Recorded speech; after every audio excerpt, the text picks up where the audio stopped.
Meta has announced the appointment of Sandhya Devanathan as the Vice President of Meta India. Devanathan will focus on bringing the organization's business and revenue priorities together to serve its partners and clients while continuing to support the long-term growth of Meta's business and commitment to India, it said in a statement on Thursday.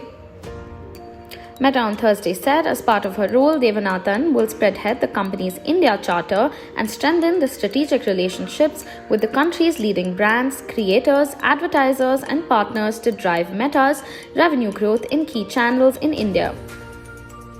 Devanathan is a global business leader with 22 years of experience and an international career in banking, payments, and technology.